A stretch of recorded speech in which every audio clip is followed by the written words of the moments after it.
Alright folks, welcome back. New week, new video.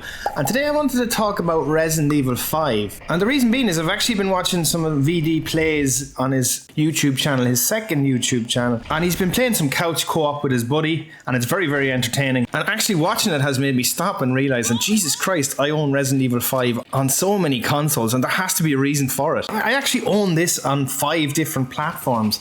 I own it on the Switch, I own the original PC version, I own it on the PS3, Xbox 360, and I own it on the PS4 and the Xbox One. And what's great as well is those are both backwards compatible. And look, the ultimate reason why I keep playing this game over and over is because it's simply an incredible co-op gaming experience. And I remember the whole drama when this game came out first. The issue really stemmed from Resident Evil purists, and a lot of purists obviously were not happy with the direction Resident Evil was moving in. That is fair enough. That's not really what I'm here to talk about today. I'm looking at Resident Evil 5 honestly on its own true merits. And to me, it is still one of the most fundamentally well-designed co-op experiences you can ever play on any system. And it was all at the basis of the success really of Resident Evil 4. And again, the direction that Capcom took at the time.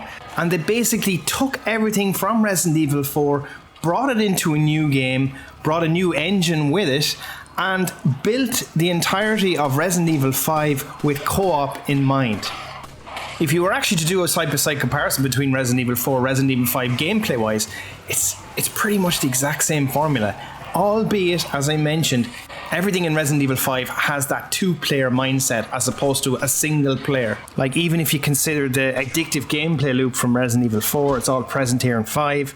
When you kill enemies, they drop resources, ammo, cash. You use that cash to upgrade your weapons. The only thing we don't have is the Resident Evil 4 merchant. Welcome!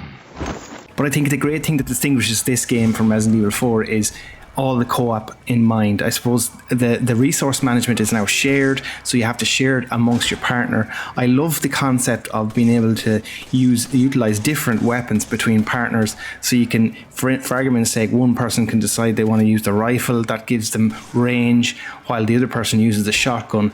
So it just gives you that dynamic. The sharing of healing items as well, so if one person gets hit, the other person can heal the other person to revive them, or vice versa, you can heal each other. It just again adds in that layer of complexity to the co-op scenarios and puts some thought process and skill in mind when you're actually playing it. Approaching boss fights or mini boss fights too is really fun. So in this case, by the way, I'm playing with Game Culture here. Shout out to him and his channel, check it out here above. But I was actually playing this with him sometime maybe last year, and in this particular scenario here, you see I give him sniper cover as the other guy comes from, this big chainsaw guy comes after him, tries to cut him up. So he's pretty much taking him on with the shotgun, close range, while I'm actually popping away with the sniper rifle, which is really cool. I think also what's brilliant about this game to me is the replay value and the level of replay value, because you can continue to upgrade your weapons. Then there's 4 different skill levels, so you're increasing the challenge. So playing this like 4 or 5 times with your buddy is easily doable, and it's even the second or third rounds can be even more addictive than the first time you've ever played this, because you can now pre-plan and approach each scenario as you see fit, and also because of the increased challenge, you need to be better at the game or get good. Look, overall, I just wanted to get the point across that I do feel that this gets a bad rep from Resident Evil purists, and I think it's pretty unfair, because if you look at it again in face value, this game is incredibly fun, incredibly replayable.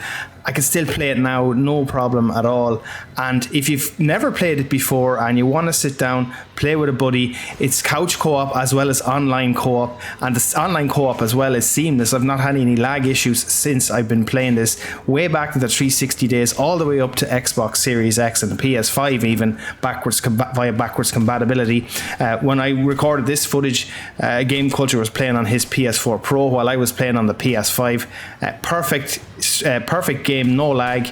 No issues whatsoever. So yeah, look, if you're a Resident Evil fan, yeah, you might throw shade with this initially but honestly, it is genuinely worth it for the co-op experience.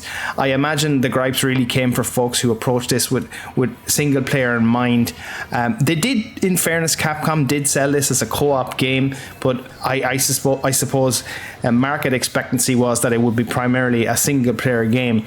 I just wanted to rant about it, considering I was watching VD play this with his pal, and I thought it'd be an interesting topic. Let me know what everybody else thinks about Resident Evil 5. Do you think it's often overlooked? Have you played it? Have you not played it? Let me know down in the comments, and I'll chat to you later, guys. Thanks for watching.